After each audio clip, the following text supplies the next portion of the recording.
이제 시간이 되었습니다. 다 같이 일어서셔서 시편 1편, 7편 찬송하심으로 2025년 11월 23일 주일 아침 예배를 하나님 앞에 올려드리도록 하겠습니다.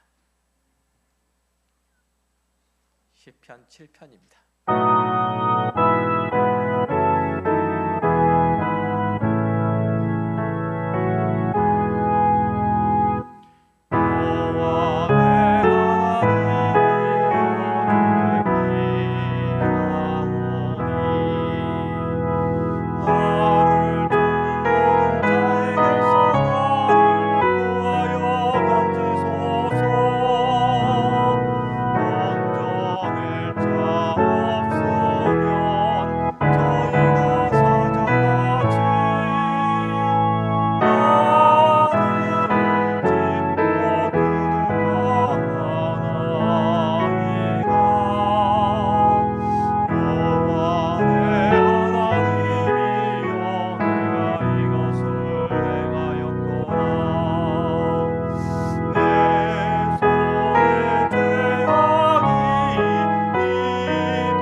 다 같이 묵상 기도 드립니다.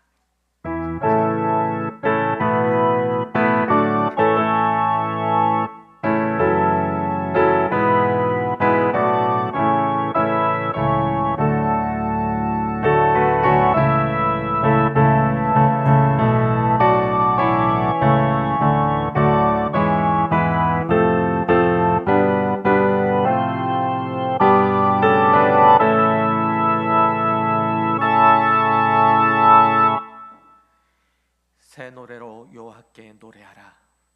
온 땅이여 여호와께 노래할지어다. 여호와께 노래하여 그의 이름을 송축하며 그의 구원을 날마다 전파할지어다. 그의 영광을 백성들 가운데, 그의 기이한 행적을 만민 가운데 선포할지어다. 여호와는 위대하시니 지극히 찬양할 것이요 모든 신들보다 경외할 것이며 만국의 모든 신들은 우상들이지만 여호와께서는 하늘을 지으셨음이로다. 존귀와 위엄이 그의 앞에 있으며 능력과 아름다움이 그의 성소에 있도다. 만국의 족속들아 영광과 권능을 여호와께 돌릴지어다. 여호와께 돌릴지어다. 여호와의 이름에 합당한 영광을 그에게 돌릴지어다. 예물을 들고 그의 궁정에 들어갈지어다. 아름답고 거룩한 곳으로 여호와께 예배할지어다. 온 땅이여 그 앞에 떨지어다. 모든 나라 가운데서 이르기를 여호와께서 다스리시니 세계가 굳게 서고 흔들리지 않으리라. 그가 만민을 공평하게 심판하시리라 할지로다. 하늘은 기뻐하고 땅은 즐거워하며 바다와 거기 충만한 것이 외치고 밭과 그 가운데 있는 모든 것은 즐거워할지어다. 그때 숲의 모든 나무들이 여호와 앞에서 즐거이 노래하리니 그가 임하시되 땅을 심판하러 임하실 것임이라. 그가 의로 세계를 심판하시며 그의 진실하심으로 백성을 심판하시리로다. 아버지께 참되게 예배하는 자들은 영과 진리로 예배할 때가 오나니 곧 이때라. 아버지께서는 자기에게 이렇게 예배하는 자들을 찾으시느니라. 하나님은 영이시니 예배하는 자가 영과 진리로 예배할지니라. 아멘.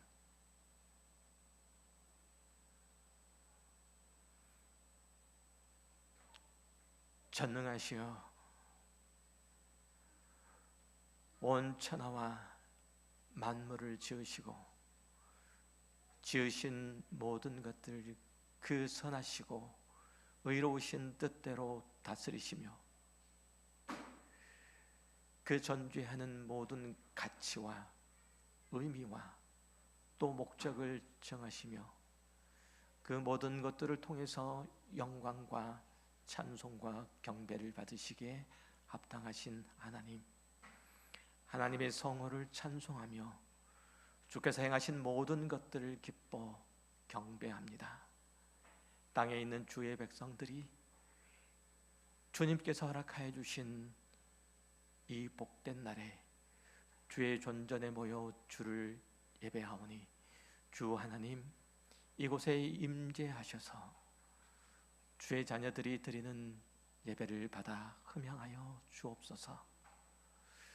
돌이켜 우리의 죄악을 도말하시고 우리의 허물을 용서하여 주옵소서. 그 아들 예수 그리스도와 그가 지신 십자가와 그 보혈의 공로를 힘입고 주 앞에 나아옵니다. 성령 하나님께서 이 시간 모인 모든 무리 가운데 함께하사 영의 눈을 떠서 하늘의 영광 보게 하여 주옵시고 하늘의 신령한 은택으로 충만히 채워 주옵소서. 이 시간 주를 찬미하고 경배할 때 하늘에는 무한한 영광이 우리에게는 기쁨과 치료와 회복과 참된 소망이 가득 찬 예배 시간 되게 하여 주옵소서. 감사드리며 예수 그리스도의 이름으로 기도 올려옵나이다. 아멘. 신앙 고백하겠습니다. 나는 전능하신 아버지 하나님 천지의 창조주를 믿습니다. 나는 그의 유일하신 아들 우리 주 예수 그리스도를 믿습니다. 그는 성령으로 잉태되어 동정녀 마리아에게 나시고 본디오 빌라도에게 고난을 받아 십자가에 못 박혀 죽으시고 장사된 지 사흘 만에 죽은 자 가운데서 다시 살아나셨으며 하늘에 오르시어 전능하신 아버지 하나님 우편에 앉아 계시다가 거기로부터 살아있는 자와 죽은 자를 심판하러 오십니다. 나는 성령을 믿으며 거룩한 공교회와 성도의 교제와 죄를 용서받는 것과 몸의 부활과 영생을 믿습니다. 아멘. 자리에 앉아주시기 바랍니다. 다 같이 찬송가 15장 찬송합니다. 15장입니다. 온전하게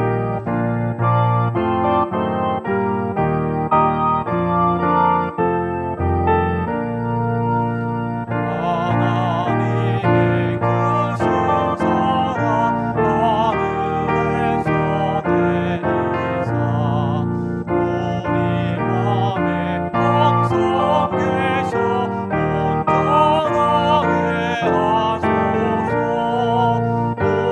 우리 손은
위해서 기도 인도해 주십니다.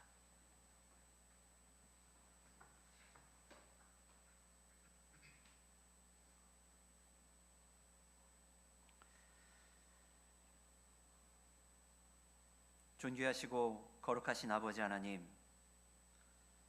오늘도 복된 예배 자리로 저희들을 인도하여 주심에 감사와 존귀와 영광을 올려드립니다.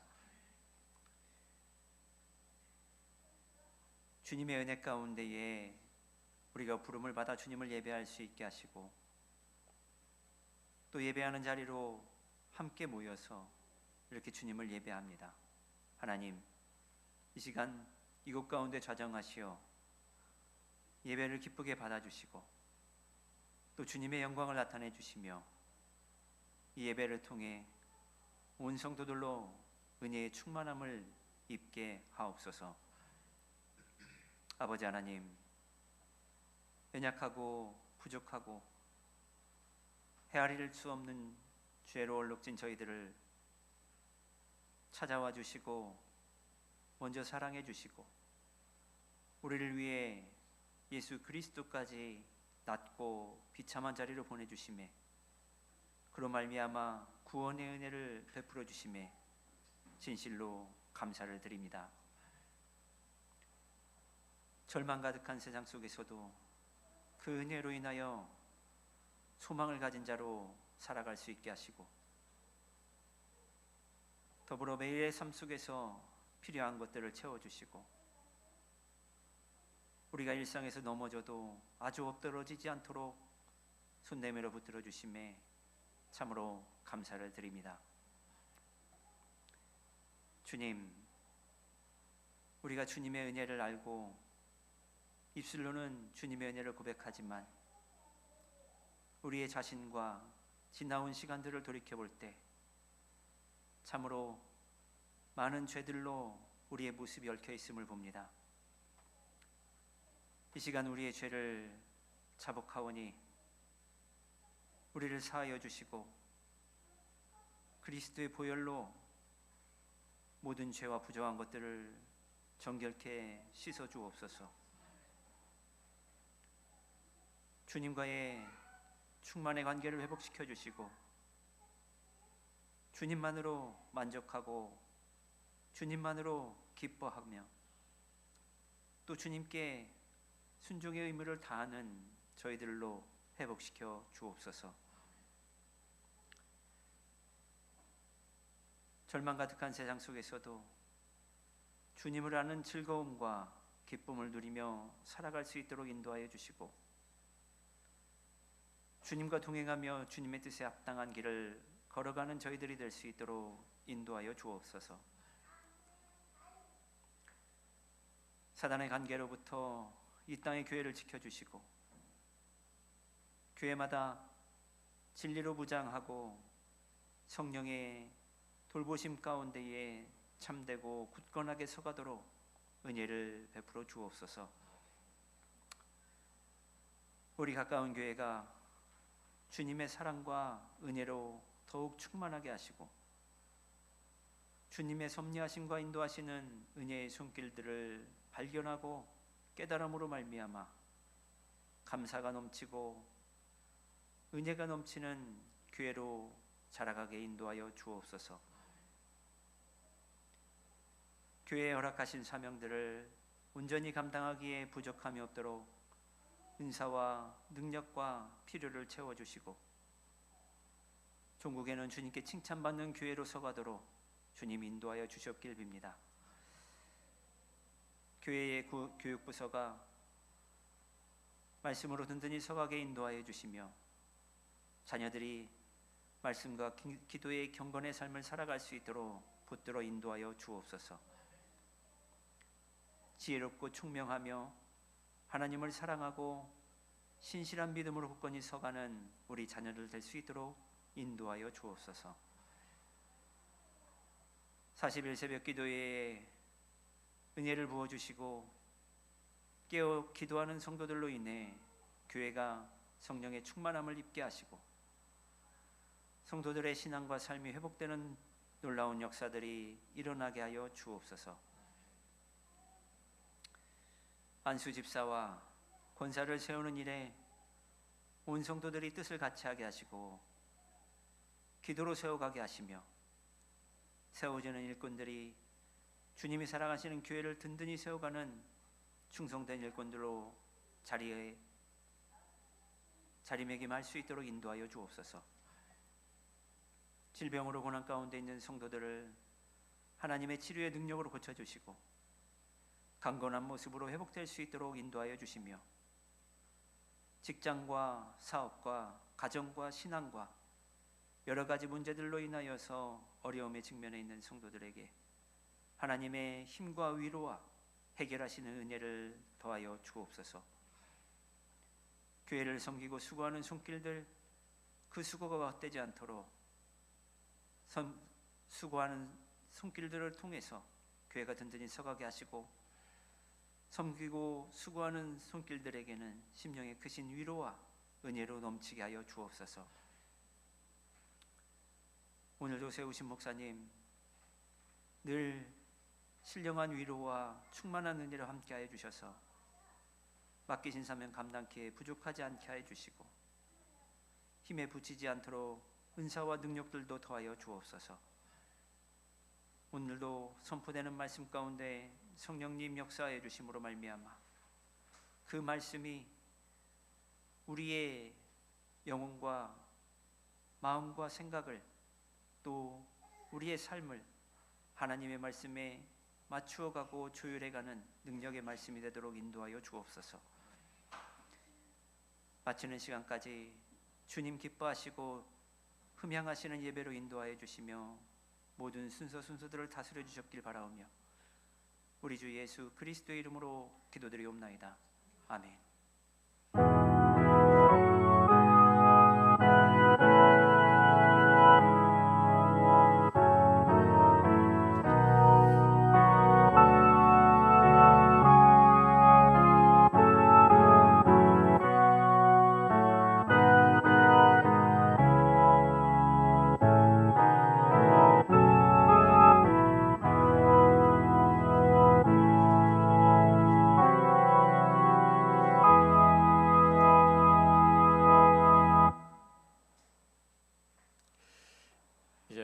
같이 하나님 말씀 함께 보겠습니다. 오늘 주실 말씀은 신약성경 고린도전서 7장 25절로 40절 말씀입니다. 신약성경 고린도전서 7장 25절로 40절 조금 길지만 다 같이 한 목소리로 합독하겠습니다. 처녀에 대하여는 내가 주께 받은 계명이 없으되 주의 자비하심을 받아서 충성스러운 자가 된 내가 의견을 말하노니 내 생각에는 이것이 좋으니 곧 임박한 환난으로 말미암아 사람이 그냥 지내는 것이 좋으니라. 내가 아내에게 매였느냐 노이기를 구하지 말며 아내에게서 노였느냐 아내를 구하지 말라.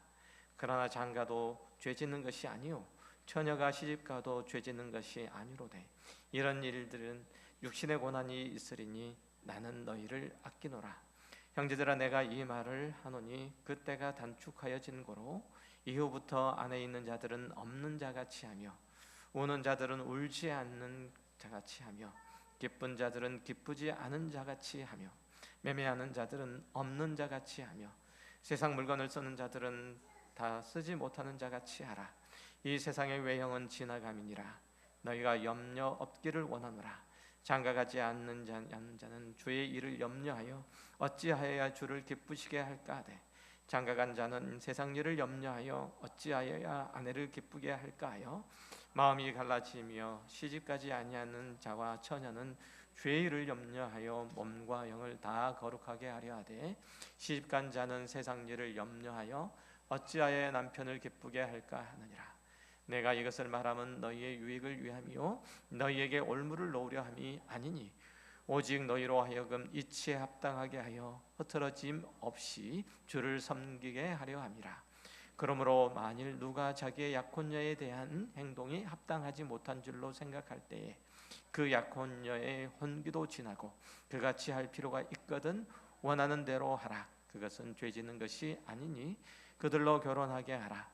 그러나 그가 마음을 정하고 또 부득이한 일도 없고 자기의 뜻대로 할 권리가 있어서 그 약혼녀를 그대로 두기로 하여도 잘하는 것이니라.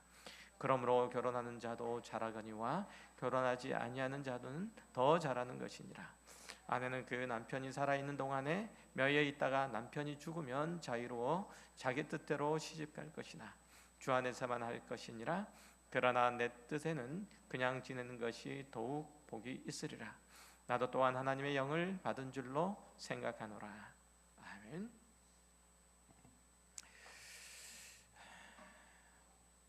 광고 말씀 잠깐 드리도록 하겠습니다. 아시다시피 뒤에 우리 가까운 교회 40일 새벽기도 기간입니다. 이제 4분의 3 지났고 4분의 1씩이나 남아 있습니다. 열흘이 남아 있습니다. 교회는 얼마든지 주로 따지면 2주 남아 있으니까 꼭 참여해 주시고 함께 나와 나의 가정과 나의 교회, 내가 속한 교회를 위해서 회복을 위해서, 부흥을 위해서, 온전함을 위해서 기도해 주시기 바랍니다. 온 교회가 함께 기도할 때 주의 영이 우리와 함께 하실 것입니다. 주님께서 우리를 회복해 하시고 온전하게 할 것입니다. 뿐만 아니라 그 시간들을 통해서, 그 기간들을 통해서 소원을 두고 하나님 앞에 간구하고 기도하시는 그 소리를 하나님께서는 결코 외면하지 아니할 겁니다. 아멘이시죠? 꼭 단 하루라도 나와서 기도해 주시면 감사하겠습니다. 특별히 새벽기도회 끝나면, 새벽기도 기간 끝나면 기념품도, 기념 선물도 준비해 놨어요. 그러니까 꼭 참석을 해 주시면 감사하겠습니다. 그리고 12월 첫 번째 주에 우리 2025년 마지막 공동회의가 있습니다. 특별히 그 시간에, 그 기간에는 우리 교회를 위해서 섬길 이 안수 집사 후보와 그리고 권사 후보를 선출할 예정입니다. 그때 투표할 예정인데 위에서 기도해 주시고 또 자원하는 마음으로, 자원하는 기꺼운 마음으로 교회를 위해서 섬김을 다하겠노라고 하는 그 마음으로 후보에 참여해 주시면 감사하겠습니다. 그리고 또 뭐 있지? 그 정도. 그리고 뒤에 또 있군요. 그 저 뒤에 내년도에 그 교회를 위해서 헌신할 교회 봉사자 모집하고 있으니까 신청서 있을 겁니다. 신청서 가지시고 꼭 봉사자로 신청해 주시고, 특별히 시무집사와 그리고 그 식사 또 교회 청소 여러 봉사자가 필요합니다. 꼭 기도하시고 그 참여해 주시면 감사하겠습니다. 저는 원래 자원하지 않는 분은 가급적이면 임명을 안 하려고 합니다. 자원해야 그것이 힘을 받을까라고 생각해서 그렇게 하는데, 대부분 보면은 자원하지 않는 바람에 공동회가 거의 끝나면 내년 연초에 자원하지 않아도 그냥 임의로 임명하는 경향들이, 그런 때가 여태까지 참 많았어요. 올해는 가능하면 자원하는 마음으로 그렇게 해주시면 감사하겠습니다. 기도 잠깐 하고 말씀 나누도록 하겠습니다. 하나님 감사합니다. 주님의 말씀 앞에 섰습니다. 주님, 저희의 생각과 저희의 마음과 저희의 뜻이 하나님을 향하여 열리게 하여 주옵소서. 주님의 말씀만 우리를 온전케 하고 바르게 세우는 줄로 믿습니다. 성령 하나님께서 조명하여 주옵소서. 감사드리며 예수 그리스도 이름으로 기도했습니다. 아멘.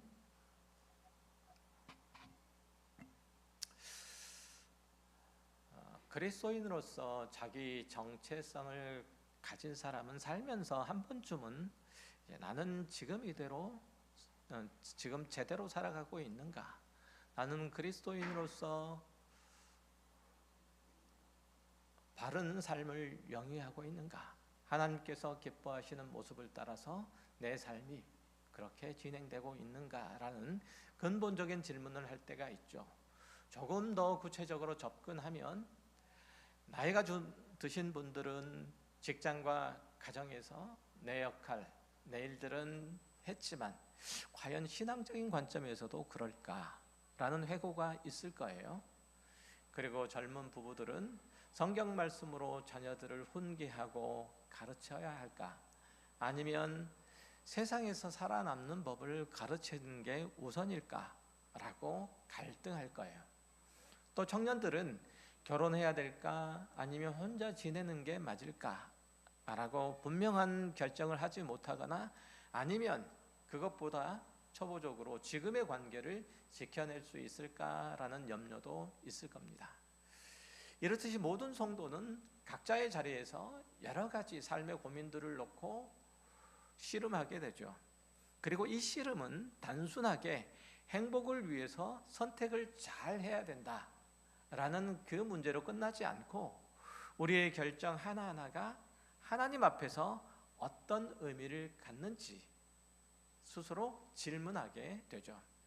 바울이 고린도 교회에 쓴 편지, 특별히 고린도전서 7장은 바로 현대 그리스도인의 이런 고민과 맞닿아 있어요. 당시 고린도 교회는 결혼은 각종 죄를 부르고 금욕이야말로 더 거룩한 삶이라고 그리스도인에게 더 합당하다고 그렇게 주장하는 이들이 있었죠. 헬라의 금욕주의의 영향을 받은 이들은 육체적인 결합과 인간적인 욕구를 억제하는 것이 신앙의 완전함이다라고 그렇게 생각해서 결혼 생활마저도 깨고 독신으로 돌아가려고 하는 그런 분위기가 있었고 또 그것을 장려하는 이들도 때때로는 있었다는 거죠. 그리고 그런 신앙의 결단을 하지 못하는 이들에 대해서는 믿음이 없다, 세속적인 믿음을 가졌다 라고 그렇게 치부하는 일까지 생겼던 거예요. 오늘날로 치면 영적인 성숙을 위해서 모든 욕심과 세상의 모든 즐거움을 다 피하라 라는 그런 극단적인 조언과 그로 인해서 일상생활을 저버리는 그런 이단들이 하는 그 사설과 별로 차이가 없는 것들을 그때 당시에 고린도 교회들도 했다는 거죠.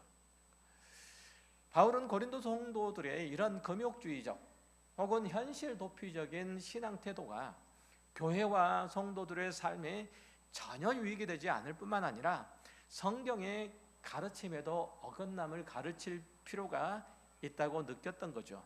그래서 오늘 본문을 통해서 다시 한번 권면하고 있어요. 바울은 장성한 남녀의 결혼은 죄가 아니다. 단순하게 금욕 생활을 한다고 해서 그리스도인으로서 더 거룩해지지 않는다. 오히려 하나님께서 주신 그 관계와 그 자리, 그리고 지금 주어진 형편과 그 상황들 속에서 하나님을 바라보며 신실하게 자신의 믿음을 지켜나가며 맡은 바 책무를 다하는 삶이 중요하다라고 그렇게 역설하죠. 결혼한 자나 아니면 미혼자나 처녀나 과부 모두에게 각각 다른 권면을 지금 오늘 본문에서는 주고 있지만 그 핵심, 그것은 뭐냐면 누구나 다 형편을 초월한, 형편을 극복한 하나님의 지혜를 붙들어라 라고 그렇게 말하고 있는 거죠. 하나님께서 나를 그 자리에 보내신, 있게 하신 분명한 목적이 있으니 그 목적을 따라 살라는 거죠. 내가 그리스도 안에서 혼인하여 부부가 되었고 가정을 이루었느냐? 그러면 그 가정을 신실하게 지켜내라.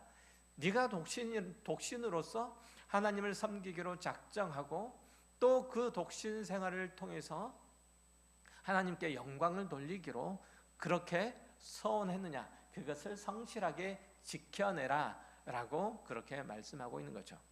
그러니까 바울의 이런 권면은 우리의 현실적인 고민, 즉 그리스도인은 결혼 생활을 어떻게 영위해야 되냐, 이웃과의 사회적인 관계를 어떻게 맺고 어떻게 유지해야 되는가, 그리스도인이 한 사회 구성원으로서 주어진 책임과 의무를 어떻게 받아들여야 되는가, 현실 생활을 함에 있어서 우리는 끊임없이 이런 문제에 부딪히죠.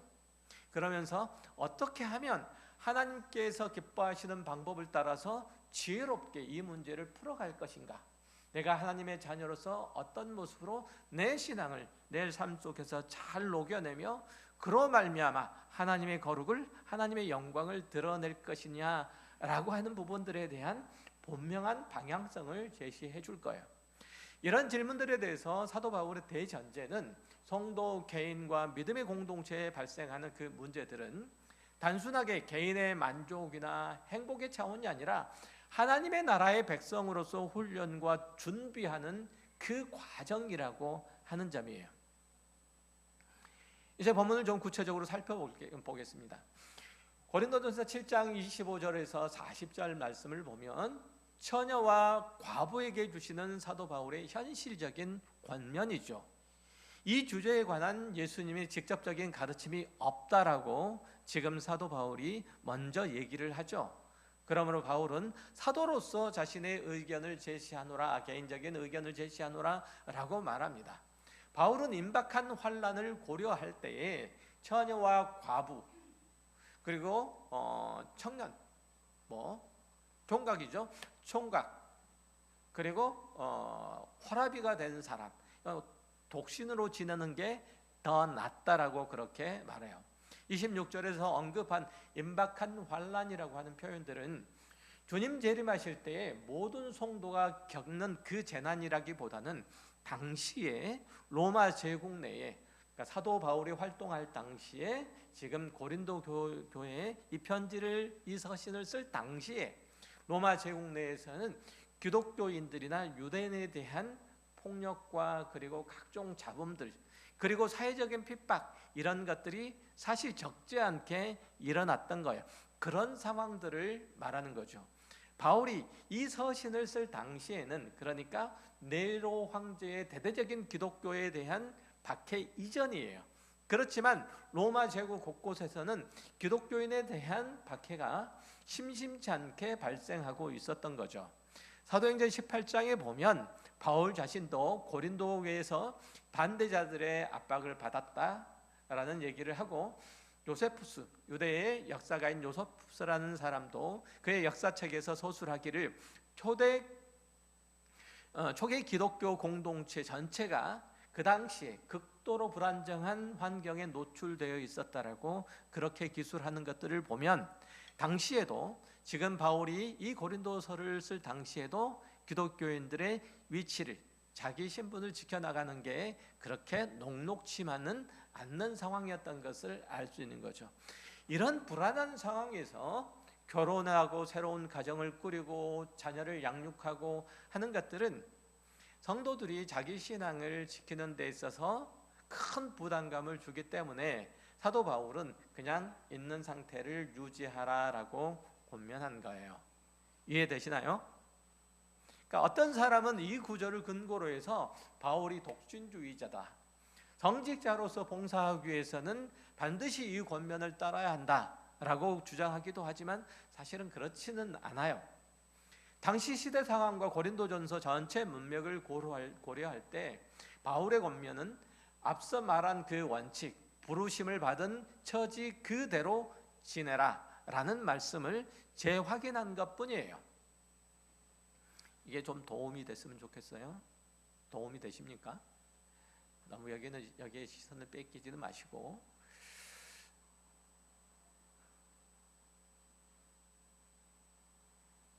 제가 설교 집중도가 너무 떨어져서 이거 만들어 가지고 지금 집중도를 좀 높여 드리려고 여기까지 제가 한 거예요. 집중도가 떨어져서.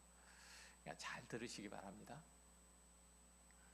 자, 그리고 또 한 가지 더 확인해야 될 게 뭐냐면, 바울이 이 권면을 하면서 마치 율법적인 명령을 선포하는 것처럼 그렇게 하고 있지는 않다는 점이에요. 그는 서로 결격 사유가 없는 성인 남녀가 결혼하는 것, 그건 죄가 아니다라고 분명하게 밝히면서도 다가올 고난을 생각을 해보면 결혼하지 않는 편이 더 지혜로울 수 있다는 그런 의견을 제시한 것뿐이에요. 그러니까 종말론적인 상황에서 결혼 생활은 더 많은 어려움을 겪을 수 있기 때문에 결혼하지 않는 게 낫다는 거죠. 예를 들면 전쟁통에 결혼을 하면 이제 한 사람이 두 사람이 되고 또 그 사이에 자녀가 태어나면 그 자녀들까지 이 전쟁통이 감수를 해야 되잖아요. 그 자녀들을 다 지키고 보호하고 입히고 먹이고 하는 일들까지 다 해야 되는데 굉장히 어렵죠. 그렇죠. 그렇기 때문에 전쟁통에 결혼하는 경우는 별로 없잖아요, 거의. 그것과 같은 맥락에서 이해하시면 될 것 같아요. 그러니까 그렇게 이러한 어려운 상황 속에서 결혼 생활을 하는 것은 어려움을 수반할 수 있으니까, 힘들 수 있으니까 그렇게 하지 않는 게 좋겠다라고 그렇게 얘기를 하는 거죠. 그래서 사도 바울은 장가 갈 수 있으나 안 가면 더 잘하는 것이고 시집 갈 수 있으나 가지 않으면 더 잘하는 것이다 라고 그렇게 말한 거예요. 그러니까 신실한 미혼인 그리스도인이 어떤 선택을 하든지 그것은 보편적으로 옳고 그름을 말하는 게 아니라 상황적인 유불리에 관한 말씀을 지금 하고 있다는 얘기죠. 그러니까 임박한 종말을 염두에 두었을 때는 가족을 거느리는 것보다는 독신이 나을 수 있다는 사도 바울의 개인적인 판단이에요.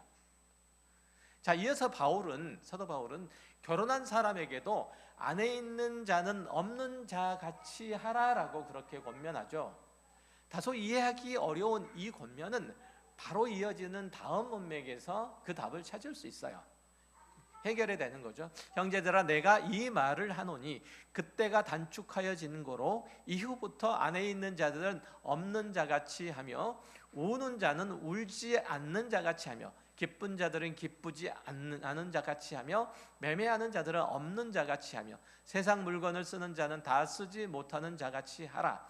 이 세상의 외형은 지나감이라. 이렇게 말하죠. 그러니까 세상의 가치, 즉 돈이나 권력이나 지식이나 명예나 이런 것들이 절대적이지 않다는 거죠. 그러니까 결혼해서 부부를 이루는 것, 그리고 부부로서 그 관계를 유지하는 것, 이것도 역시 마찬가지로 절대성의 범주에 속하지 않는다는 거예요. 쉽게 말하면 하늘이 두 쪽에 나도 결혼을 해야 되고 결혼한 부부는 죽었다 깨도 그 관계를 저버리면 안 된다, 이런 의미는 아니라는 거예요. 물론 부부는 하나님께서 허락해 주신 귀한 선물이에요. 부부 관계라고 하는 것이 그래요. 사람이 홀로 있는 것이 좋지 않았기 때문에 하나님께서는 서로에게 짝을 주셨고, 그리고 서로 부부 관계를 통해서 서로 모자란 것들을 메꾸고 채우도록 하신 거예요. 부부만큼 사랑과 서로 섬김에 대해서 더 잘 표현할 수 있는 그 관계는 없을 거예요. 그런 의미예요. 그리고 돈과 명예와 그리고 권력들, 이런 것들도 역시 마찬가지로 하나님께서 우리가 살아가는 데 있어서 필요한 것이기 때문에 우리에게 허락해 주신 거예요. 그러나 종말론적인 시각에서 보자면 이러한 것들은 결국 불에 타서 소멸될 거고 궁극적인 가치를 지니지 않는다는 거예요. 종말론적인 시각이라 그래서 어렵게 생각하지 마시고 이 세상은 끝이 있다. 이 세상 끝날에 주님께서 다시 오신다.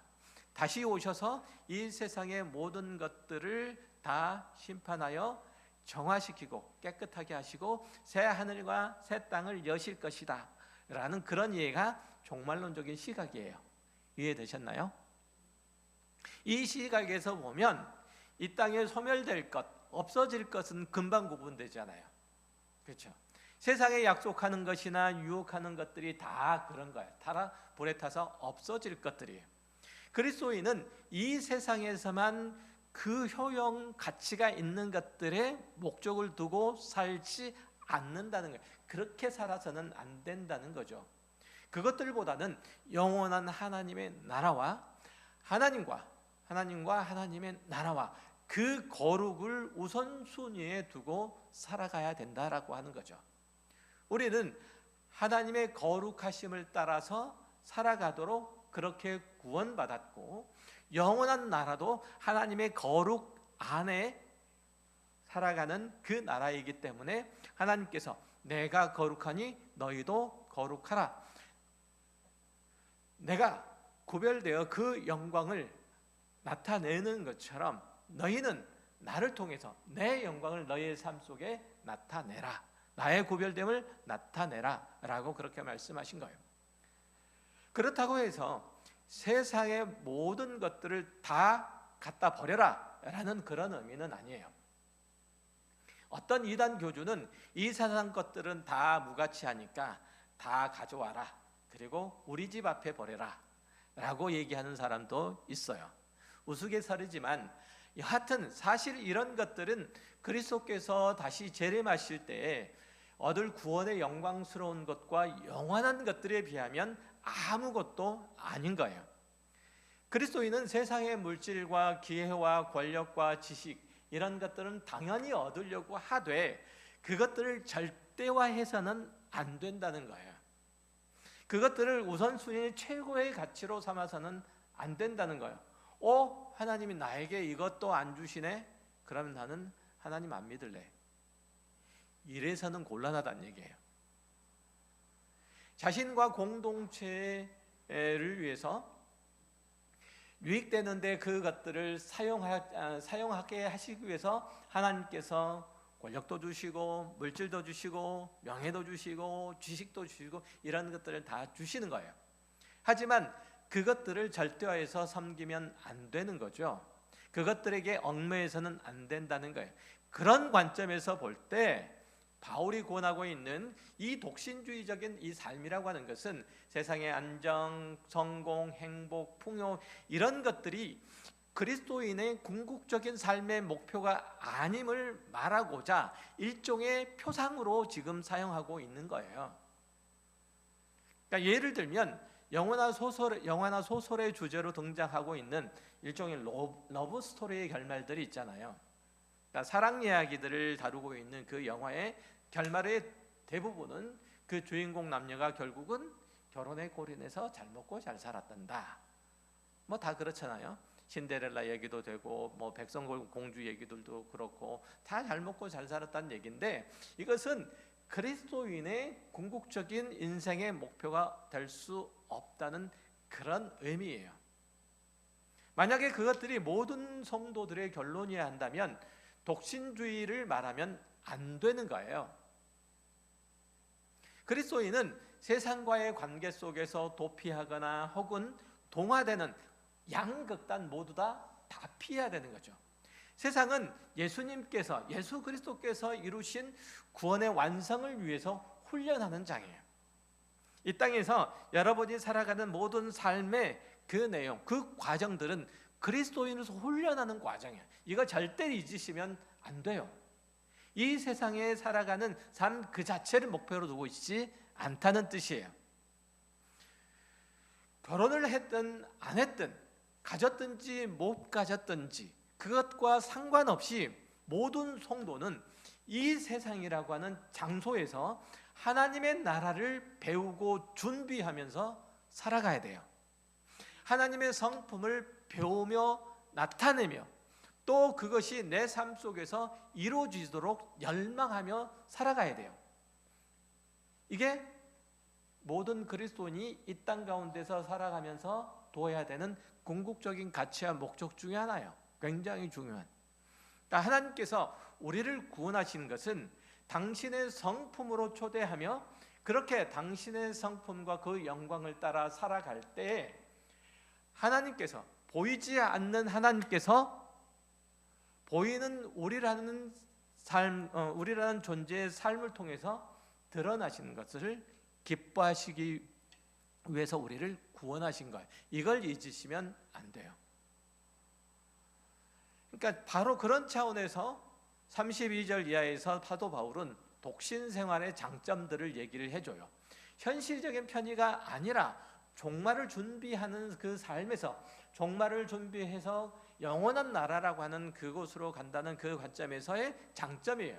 그러니까 결혼한 사람은 부부 생활의 즐거움을 누리느라고 자녀를 양육하고 생계를 책임지느라고 현실 생활에 얽매이기 쉬워서 종말을 준비하기가 어려우니, 준비하는데 방해되니, 그러니 독신으로 있으란 얘기죠.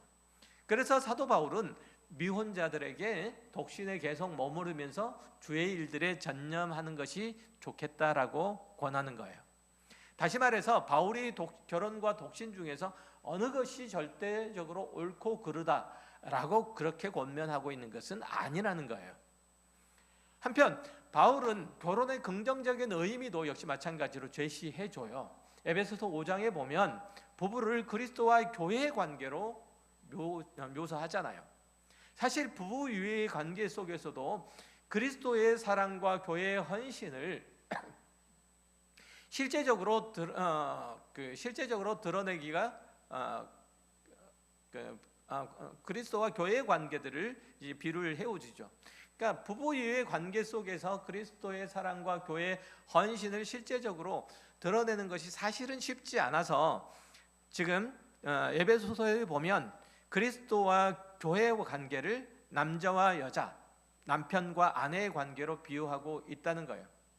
그래서 보면 여기서는 독신으로 살아가는 것이, 에베소서 5장을 보면 독신으로 살아가는 것이 혼인에서 서로를 책임지고 또 헌신하고 죽기까지 사랑을 다함으로써 그렇게 독신으로 살아가는 것보다 결혼해서 그렇게 하는 것이 더 유익하다. 그것이 교회와 그리스도의 관계를 배우는데 더 유익하다라고 그렇게 얘기를 하고 있는 거예요. 그런 의미에서 에베소서 5장에 보면 독신보다는 혼인을 더 귀하게 여기라라고 그렇게 말하는 거죠. 자, 물론 처음부터 잘못된 선택을 함으로써 결혼 생활을 지속하기 힘든 이들도 있어요. 그러니까 내가 그리스도 안에서 아내를 혹은 남편을 사랑하고 그를 아끼며 그를 높이고 그리스도의 사랑 안에서 마치 교회가 그리스도에 대한 충성과 헌신을 다하는 것처럼 그렇게 충성을 다하여 우리 부부가, 우리 가정이 하나님의 은혜의 영광을 충분하게 드러내야 되는데 그렇지 못하는 가정들도 있다는 얘기예요.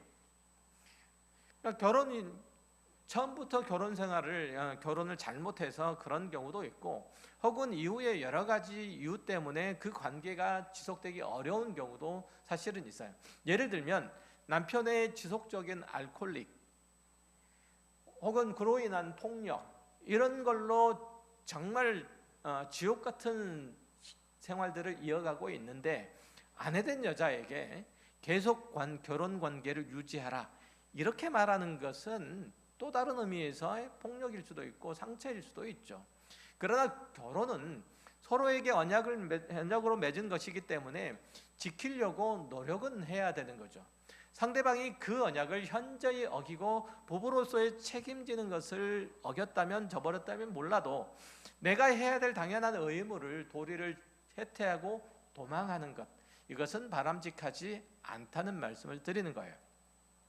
부부는 하나님 앞에서 서로 언약 관계로 맺어진 거예요. 그래서 그 언약 관계를 깨뜨리는 것은 결코 결혼 생활을 하는 데 있어서 유익하지 않을 뿐만 아니라 결혼 생활의 근본을 무너뜨리는 행위다라고 그렇게 여겨서 성경에서도 주님께서도 부부 관계에 있어서 남편이 혹은 아내가 다른 남자 혹은 다른 여자와 마음과 삶을 함께 나눔으로, 즉 다시 말해 쉽게 얘기하면 바람을 피움으로 결혼 관계, 그 언약 관계를 깨뜨리는 것 외에는 다른 어떤 것들로 결혼 관계를 깨지 말라라고 그렇게 말씀하고 있거든요. 그러니까 결혼 관계, 부부 관계라고 하는 것은 서로 언약 관계로서 서로에 대한 책임을 다하는 것, 이게 바로 부부 사이의 사랑과 신뢰를 이어가는 유일한 길이다라고 그렇게 말하고 있는 거예요. 그렇기 때문에 많은 잘못과 많은 약점이 있다고 할지라도 남편은 아내를 버리지 않고 아내도 그렇게 해야 된다는 거예요. 결혼은 사랑의 감정만으로 지속되지는 않아요. 언약이기 때문에 서로 약점을 메꿔주고 책임지는 그 노력들이 필요해요. 그리스도께서 교회를 위해서 십자가를 지셨듯이 남편은 아내를 사랑해야 되고 교회가 그리스도께 순종하듯이 아내는 남편을 잘 섬겨줘야 되는 것이 당연한 결혼 관계, 그 언약 관계에서 당연히 해야 될 일들이에요. 요즘 많은 부부들이 그렇게 얘기를 하죠. 사랑해서 결혼을 했지만 이제는 더 이상 사랑하지 않아서 이혼한다 라고 그렇게 말해요. 그러나 사랑이라고 하는 것은 늘 설렘, 늘 행복 이런 것들로만 유지되고 또 만들어지는 것은 아니에요. 부부관계를 지탱하는 것, 그것은 책임을 다하는 성실함이에요. 부모와 자식 간의 관계도 마찬가지잖아요. 중2병이 걸린 든 이 아들을 겪으면서도 자기 호적에서 지우지 않는 것, 그것은 부모로서의 책임이잖아요. 그런데 한 가정에서 사랑과 행복을 그 관계의 최종점에 넣으면 내가 사랑이라고 하는 것에 부부관계 그리고 부자관계의 부녀관계, 모녀관계의 최정점에 놓으면 그것들이 안 채워지면 불평과 원망이 생기게 되죠. 그러니까 내 눈에 콩깍지가 씌어진 콩깍지가 벗겨지고 난 다음에는 그 다음에 뭐가 남냐면 책임이 남는데 이 책임이라고 하는 것이 두 사람의 관계를 지탱하는 근본적인 힘, 그 뿌려야 되는데 그렇지 못하게 되면 결국은 불평과 원망이 그 관계를 뒤집어 엎게 되죠. 그럼 결국은 그 관계가 깨어질 수밖에 없다는 거예요. 이거는 자신을 둘러싼 모든 조건들, 모든 상황들이 자신의 행복을 결정한다고 믿기 때문에 생기는 문제들이에요. 그러나 종말론적인 시각에서 보면 우리의 모든 관계 그리고 모든 소유는 하나님께서 허락하신 은혜와 복이고 하나님의 나라를 향한 훈련의 장이어야 돼요. 그렇기 때문에 현실의 어려움도 감사함으로 받아들일 수 있어야 되는 거죠. 저는 목회자로서 스스로 부족해 보일 때가 참 많아요. 그래도 맡기신 사명을 감당해야 된다는 책임의식이 저로 하여금 이 자리에 있게 만들어져요. 마찬가지로 부부됨과 부모됨도 역시 마찬가지. 하나님께서 맡기신 그 책임이 그 관계를 지탱하는 기반이 돼야 되는 거예요. 예수님도 받은 사명에 대한 책임의식으로 십자가를 지셨기 때문에 우리 구원을 이루셨듯이 부부도 하나님께서 허락하여 주신 그 언약 안에서의 책임을 붙들어야 결혼 생활하는 데 있어서 완성도가 생기는 거예요. 하나님께서 우리와 언약을 맺으시고 그 언약에 대한 책임을 끝까지 지고 계시잖아요. 어디까지 지고 계시냐면 그 아들을 내어주시기까지 그 책임을, 언약적 책임을 지키고 계세요. 그러면 우리도 하나님께 대한 언약적 책임을 다해야 되는 거죠. 목숨을 다해요. 언약적 책임을 다해야 되죠.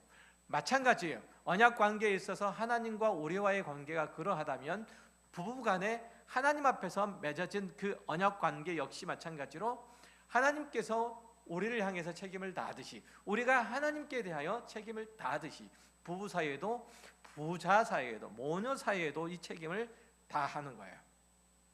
그럴 때 결혼 생활, 가정 생활의 완성도가 비로소 생기는 거예요. 이런 권면들은 모든 상황, 모든 사건 이런 것들에 다 동일하게 적용돼요. 서로 사랑이 넘칠 때도 그리고 미움과 갈등으로 흔들릴 때도 그 책임이 관계를 붙들어요.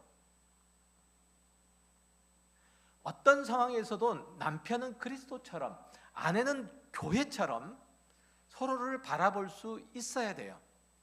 남편은 그리스도께서 교회를 바라보는 것처럼 그렇게 아내를 바라볼 수 있어야 되고 아내는 남편에 대해서 교회가 그리스도를 향해서 바라보는 것처럼 그렇게 바라볼 수 있어야 된다는 거예요.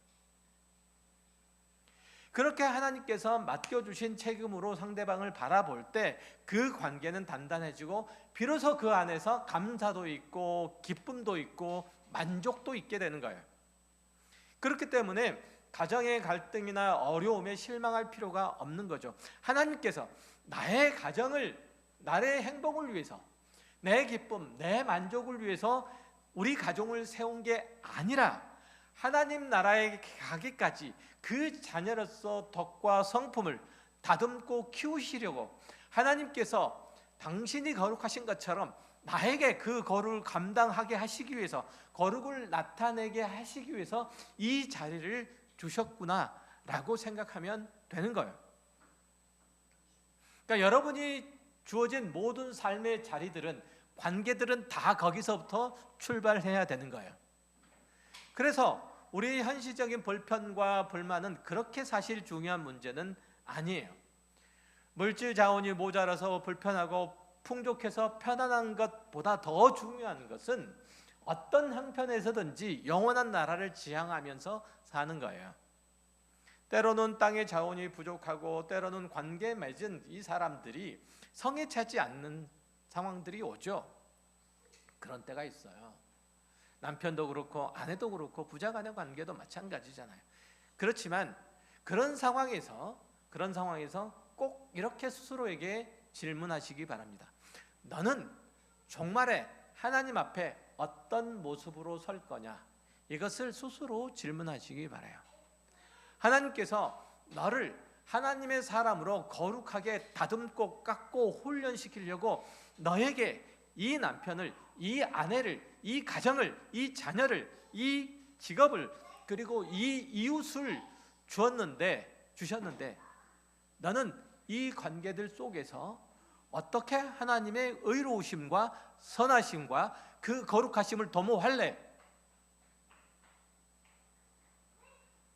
결혼하지 않는 사람은 그 상태로 종말을 준비하면 되고, 결혼한 사람은 서로에 대한 책임을 다함으로 주님 맞을 준비를 하면 돼요. 기쁜 자들은 기쁘지 아니한 자같이 하고 매매하는 자들은 없는 자같이 하며 세상 물건을 쓰는 자들은 다 쓰지 못하는 자같이 하라. 이 세상의 외형은 지나감이라. 우리 모든 소유와 관계는 항상 만족스럽지 않다는 거죠. 때로는 우리를 힘들게 해요. 우리를 괴롭게 해요. 어떤 때는 스스로 목숨을 끊고 싶다고 생각할 만큼 그렇게 힘들게 해요.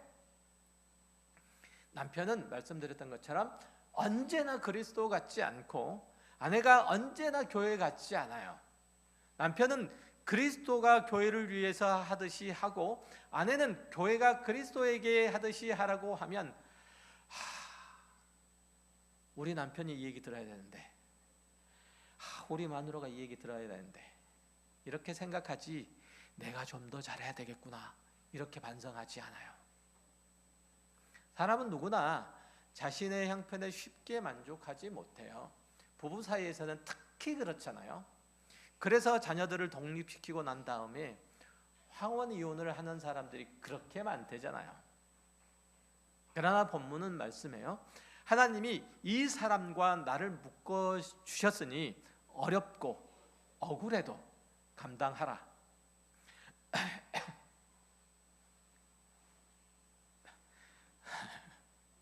웃음이 갑자기 나오지? 하나님께서 주신 형편이니까 빈핍해도 어려워도 이겨내라. 이러한 만큼, 이 마음만큼 귀한 것은 없어요. 시간이 지나고 나서 그때 많이 참아주었구나, 많이 내어주었구나, 서로를 그렇게 인정한다면, 야 그래도 저 사람이 나를 그때 용납해줬기에 지금 이 관계가 있구나라고 한다면 그 관계는 지금에 있어서는 굉장히 더 돈독해지고 부여해지죠. 없는 가운데서도 조금이라도 나누어 어려운 이웃을 돕는 마음처럼 그렇게 따뜻한 것은 없잖아요. 이 세상의 어떤 것에 의해서, 이 세상의 풍조에 의해서 흔들리지 않는 마음으로 살다 보면 주님 나라에 합당한 모습으로 조금씩 새로워지는 자신을 보게 되죠. 조강지처라는 말씀을 들어본 적이 있으신지요? 나이가 드신 분들은 다 알아요. 그런데 젊은이들 조강지처라는 표현 아세요? 아무도 대답 안 와가지고. 조강지처. 조강지처는 아주 어려울 때 함께 그 어려움과 힘든 상황들을 지내온 아내를 얘기를 해요. 술지개미와 그리고 쌀결을 가지고 끼니를 연명하면서 함께 견뎌준 아내를 얘기해요. 요즘 조강지처가 어디 있어요? 그러면 곤란하다는 얘기예요. 각자를 섬기고 각자를 사랑하고 이것도 좋지만 서로 사랑하고 서로 섬겨 그 어려움의 때를, 힘든 상황들을 함께 지내가는 것, 그것은 모든 그리스도인의 부부가 이 땅에서뿐만 아니라 영원한 하나님의 나라를 향해서 간다는 그런 차원에서도 그렇게 해야 되는 거예요. 이것이 오늘 본문이 얘기하는 독신주의의 의미예요. 혼자 사는 형식이 유익한 것이 아니라 영원한 나라를 바라보면서 성실하게 살아갈 수 있다는 점에서 독신은 도움이 되고, 또한 하나님께서 구성하신 그 가정을 책임있게 지켜냄으로써 부부는 하나님의 나라에 알맞는 성품으로 다듬어진다는 그런 의미에서 결혼하는 게 좋은 거예요. 결혼한 상태로 그대로 있는 게 좋은 거예요.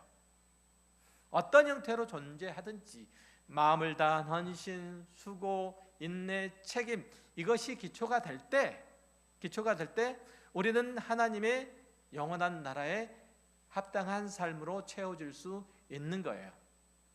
결국 우리의 현실적인 관계와 소유에서 나오는 그 불편함, 어려움들은 사실 사소해요. 중요한 것은 모든 상황 속에서 우리가 하나님의 나라를 향해서 가고 있다는 점을 늘 인식하고 그 걸음걸음에서 우리가 분투해야 된다는 것, 모든 것을 잘 이겨내고 그 안에서 하나님의 성품으로 다듬어져야 된다는 것. 아내가 나를 통해서 하나님과 하나님의 나라를 경험했으면 좋겠다. 남편이 나를 통해서 나의 수고와 헌신과 책임다함을 통해서 하나님과 하나님의 거룩을 경험했으면 좋겠다라는 마음으로 서로를 견뎌가는 것, 이겨가는 것, 책임을 다해져 가는 것, 그것이 필요하다는 거죠. 하나님께서는 우리에게 물어요. 우리의 소유가 부족하거나 관계가 만족스럽지 않을 때조차도 이렇게 물어요. 너는 어떤 모습으로 내 앞에 설래? 그렇기 때문에 결혼하지 않는 사람은 그 상태로, 결혼한 사람은 주어진 배우자를 인내하며 주님을 맞이해야 된다는 거죠. 그렇게 살아갈 때 우리는 점점 하나님의 나라에 합당한 모습으로 그렇게 새로워질 것입니다. 기도하겠습니다. 하나님 아버지, 감사합니다. 하나님께서 저희들에게 은혜와 사랑으로, 자비와 긍휼로 늘 함께 하시고 필요한 것들을 공급하여 채우시며 또 있어야 될 것들을 다 하시고 미리 준비하시는 하나님이십니다. 하나님께서 그렇게 하시는 것은 우리의 거룩과 의를 하나님 앞에서 얻어 그 뜻을 따라 쫓아 살아가기에 하시기 위함입니다. 이 사실 저희의 마음에 또 명심하여 우리의 삶 속에서 이뤄내기에 부족함이 없도록 성령 하나님께서 우리를 늘 일깨우시고 주님의 말씀으로 경성케 하여 주옵소서. 하나님께서 우리를 하나님의 자녀로 삼아주셨사오니 하나님 어떤 삶의 형편들 속에서도 그 자녀다움을 잃지 않도록 주여 은총을 베풀어 주시되, 특별히 빈핍하고 괴로운 순간에도 우리가 하나님의 영원한 나라를 향해서 걸어가는 영혼에 속한 자인 것을 고백하며 드러내는 저희의 신앙의 인생과 삶의 모습이게 하여 주옵소서. 그래서 더불어 함께하는 모든 이들이 하나님의 은혜의 영광으로 초대되는 귀한 역사가 우리의 삶에, 우리의 가정에, 또 우리의 교회에, 또 이웃하는 모든 이들에게 넘치고 충만할 수 있도록 우리를 주의 복의 통로로 삼아 주옵소서. 주께서 귀한 은총을 베풀어 주셔서 감사드립니다. 예수 그리스도의 이름으로 기도했습니다. 아멘. 다 같이 찬송가 334장 찬송하겠습니다.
감사합니다. 때를 따라 돕는 은혜와 그 사랑으로 우리를 채우시며 있어야 될 것들을 아시고 다 공급하여 주시는 하나님, 하나님의 은택을 감사하며 하나님께서 허락하여 주신 것들 중에 일부를 구별하여 주님 앞에 드립니다. 우리의 신앙의 고백과 감사의 내용도 더불어 받아 흠양하여 주옵소서. 더 많은 것들로 섬기게 하옵소서. 더 많은 것들로 나눌 수 있게 해 주옵소서.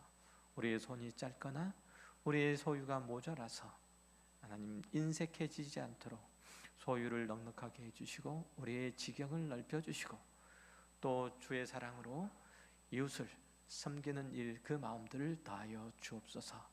이 물질이 주님께서 기뻐하시는 곳에 잘 사용될 수 있도록 사용하는 자들의 생각과 마음과 손길을 하나님의 선하시고 의로우신 장중에 붙들어 주옵소서. 감사드리며 예수 그리스도의 이름으로 기도 올리옵나이다. 아멘. 이제 다 같이 일어서셔서 찬송가 59장, 57장 찬송하신 후에 축도하심으로 예배 모두 패하도록 하겠습니다.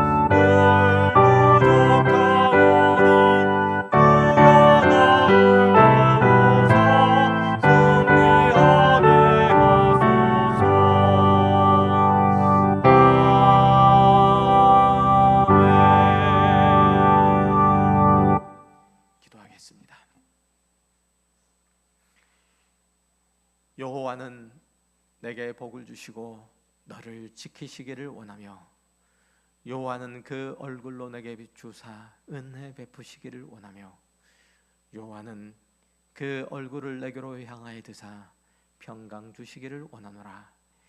이제는 우리 주 예수 그리스도의 은혜와 하나님 아버지의 지극하신 사랑과 성령님의 교통하심이 삶의 어느 자리에 있든지 그곳에서 하나님의 사람으로 그리스도인으로서 주님께서 부르신 그 자리를 성실하게 지키며 책임을 다하며 그래서 하나님의 거룩이 자기의 삶 가운데 걸어가는 모든 길 가운데 나타나기를 소망하는 이곳에 모인 가까운 교회 모든 성도들 머리머리 위에 어디 이들이 살아가는 모든 삶의 정황 위에 온난이로 주를 경배하고 찬송하는 주의 모든 권속들 위에 이제로부터 영원토록 함께 있을지어다. 아멘.